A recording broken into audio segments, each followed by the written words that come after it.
Assalamualaikum warahmatullahi wabarakatuh. Selamat pagi, salam sejahtera untuk kita semua.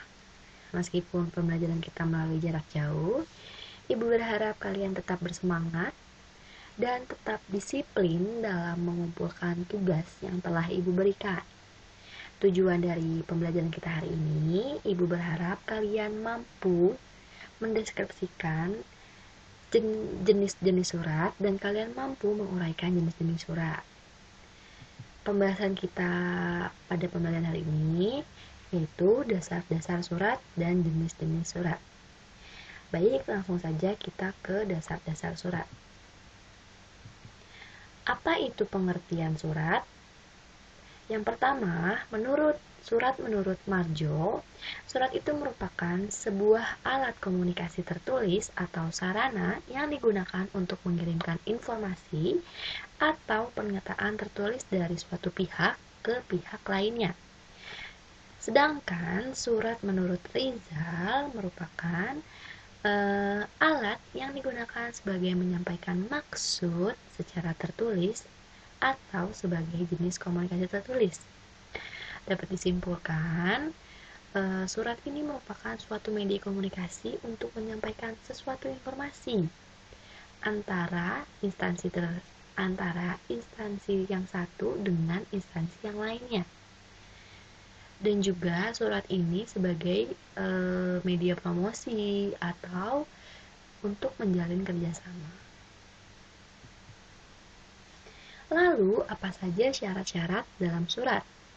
Yang pertama, surat dapat dikatakan baik jika format surat tersebut adalah menarik. Lalu, surat tidak terlalu panjang. Bahasanya harus jelas, padat, dan sopan. Jadi, surat tersebut tidak bertele-tele. Lalu, penampilan surat tersebut harus bersih, necis, dan tidak salah ketik atau typo.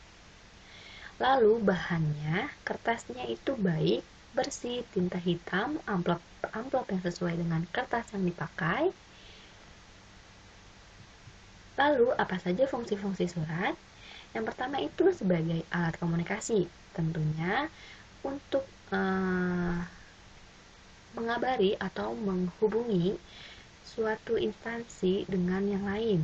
Misalkan kalian mengirim surat dari instansi perusahaan PT Mandiri Jaya kepada PT Abadi Jaya. Nah, kalian di situ mengirim surat. Nah, tujuannya adalah untuk sebagai komunikasi. Nah, di sini yang selanjutnya alat bukti tertulis. Yang ketiga, alat pengingat. Jadi, surat ini sebagai alat pengingat. Kenapa? Karena surat ini dapat disimpan dan dapat kita baca kembali jika diperlukan.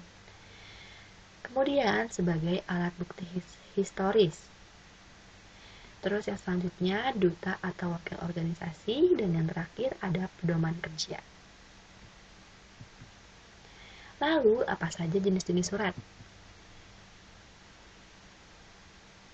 Yang pertama itu ada surat pribadi, ada surat resmi, ada surat niaga, surat dinas, dan surat lamaran kerja.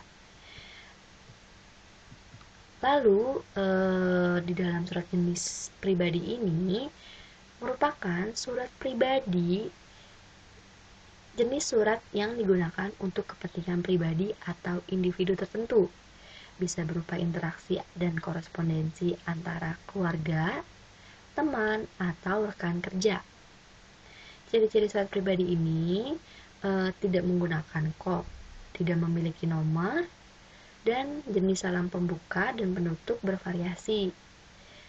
Penggunaan bahasa bebas, cenderung tidak resmi, serta format surat bebas, tidak terkait aturan tertentu. Nah, kalian bisa lihat di sini ada contoh surat pribadi. Dalam surat pribadi ini tidak diwajibkan untuk memakai kop surat, jadi hanya dituliskan tanggal dan tempat surat. Lalu di sini ada untuk siapa surat tersebut. Lalu di sini ada salam pembuka. Nah, kalau salam pembuka surat pribadi biasanya boleh selamat pagi atau assalamualaikum, serta isi dalam surat tersebut bersifat tidak resmi. Biasanya surat pribadi ini digunakan untuk mengabari kawannya, misalkan seperti ini, "Paman, apa kabar? Saya kangen sekali." Seperti itu. Lalu di sini salam penutupnya Waalaikumsalam, karena sifatnya ini tidak resmi, jadi surat ini tidak sesuai dengan aturan seperti itu. Lalu ada surat resmi. Nah, surat resmi itu apa sih? Surat resmi itu merupakan jenis surat yang digunakan untuk kepentingan resmi, bisa dari perseorangan, instansi, ataupun organisasi tertentu. Lalu, hal-hal resmi tersebut mencakup tentang undangan, pemberitahuan, edaran, dan sebagainya. Nah, surat resmi ini biasanya bersifat formal. Nah, ciri-ciri dalam surat resmi ini menggunakan kop, memiliki nomor surat, adanya lampiran dan perihal, lalu menggunakan salam pembuka dan penutup yang umum, serta menggunakan bahasa resmi dan baku sesuai dengan KBBI. Menyertakan stempel lembaga resmi jika ada, lalu menggunakan format yang baku. Nah, di sini ada contohnya. Surat resmi. Nah, dari surat resmi itu ada berbagai macam, yaitu ada surat undangan. Nah, surat undangan itu merupakan jenis surat resmi yang bertujuan untuk mengundang atau memanggil seseorang atau pihak yang berkepentingan dalam suatu acara. Misalkan, kalian dapat lihat di sini contoh dari surat undangan.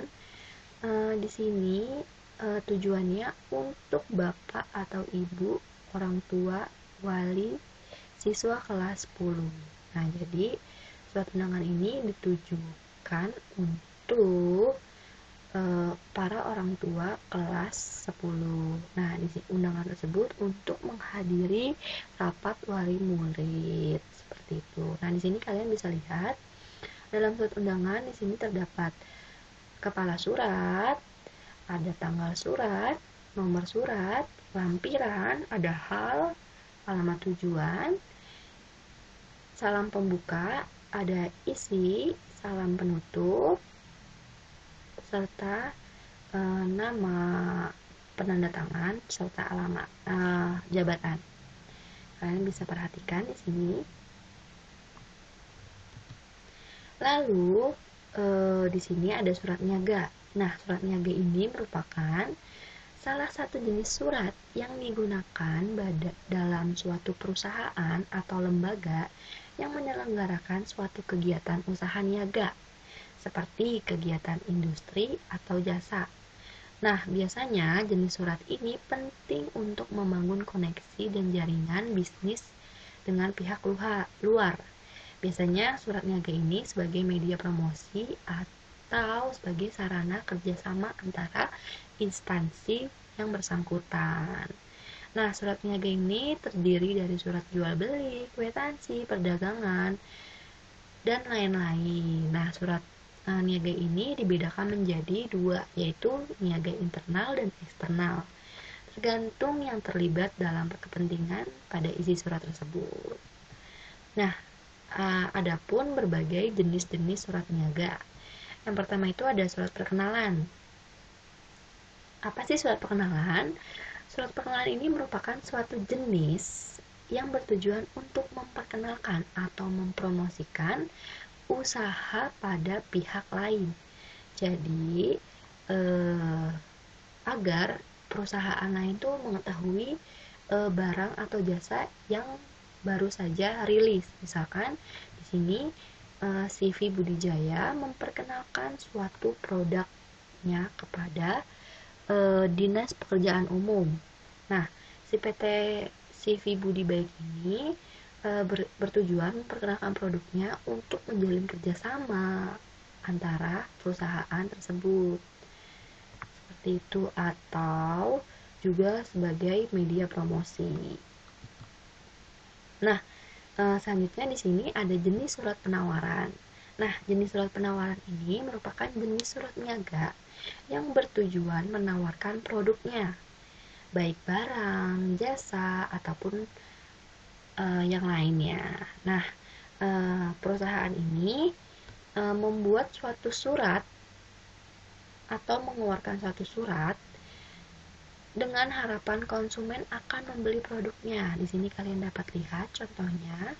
Di sini surat niaga itu sifatnya setengah resmi ya, jadi tetap menggunakan kop surat, alamat, serta logo. Di sini ada nomor, ada alamat dan isi. Kalian di sini silahkan dibaca. Isinya di sini sehubungan dengan adanya perencanaan dari pihak RS Fatmawati untuk melakukan pekerjaan pasang baru instalasi grounding di high care kebidanan. Jadi di sini si PT ini, CV Kemin Persada menawarkan pekerjaan pasang baru instalasi di RS Fatmawati. Seperti itu. Nah, lalu ada surat dinas. Surat dinas ini merupakan digunakan untuk kepentingan pekerjaan formal seperti instansi dinas dan tugas kantor. Nah, fungsi dari surat dinas ini bersifat penting dalam pengelolaan administrasi dalam suatu instansi tersebut. Surat dinas biasa berfungsi sebagai media dokumen bukti tertulis, dan alat pengingat sebagai fungsinya dengan arsip. Jadi, biasanya dalam suatu instansi, surat dinas ini sebagai alat bukti dan berkaitan dengan kearsipan, seperti itu. Nah, ciri-ciri surat dinas ini menggunakan kop dan instansi lembaga, menggunakan nomor surat, lampiran, yang perihal, menggunakan salam pembuka, penutup yang baku, serta menggunakan bahasa-bahasa yang resmi dan hindari bahasa-bahasa singkatan atau bahasa yang bertele-tele. Kalian dapat lihat di sini contohnya. Ini adalah contoh dari surat dinas, yaitu surat perintah perjalanan dinas atau SPPD. Biasanya ini misalkan direktur atau manajer kalian melakukan perjalanan dinas. Nah, kalian di sini harus membuatkan surat perintah perjalanan dinas. Nah, sebagai alat bukti dan fungsinya sebagai arsip. Seperti itu. Nah, yang selanjutnya ada surat lamaran kerja. Surat lamaran kerja ini merupakan jenis surat yang dibuat dan dikirimkan oleh seseorang yang ingin bekerja di kantor, perusahaan, atau instansi tertentu yang dituju. Nah, berdasarkan formatnya, surat lamaran kerja ini termasuk ke dalam surat resmi atau surat dinas. Namun, sering dikategorikan dengan jenis surat sendiri. Nah, biasanya surat lamaran kerja ini dibagi menjadi dua, bisa ditulis atau diketik. Kalau ditulis, biasanya surat lamaran kerja ini menggunakan folio bergaris. Sedangkan kalau diketik menggunakan F4 atau HVS A4, seperti itu. Nah, bagian-bagian pada surat lamaran terdiri dari tempat dan tanggal pembuatan surat, nomor surat, lampirannya kalian biasanya melampirkan seperti daftar riwayat hidup, fotokopi KTP, fotokopi akte, ijazah, dan sertifikat, seperti itu. Lalu perihal, alamat tujuan, salam pembuka, isi dan maksud, serta salam penutup dan tanda tangan, seperti itu. Baik, sekian pembelajaran pada pagi hari ini. Kurang lebihnya mohon maaf, semoga kalian dapat memahami dari video pembelajaran yang telah Ibu berikan. Jangan lupa untuk di-like, comment, and subscribe. Dan jangan lupa kalian tetap disiplin dalam melakukan penugasan yang telah Ibu berikan. Silahkan dikerjakan dan dikumpulkan tepat waktu. Kurang lebihnya mohon maaf. Wabillahi taufiq wal hidayah. Wassalamualaikum warahmatullahi wabarakatuh.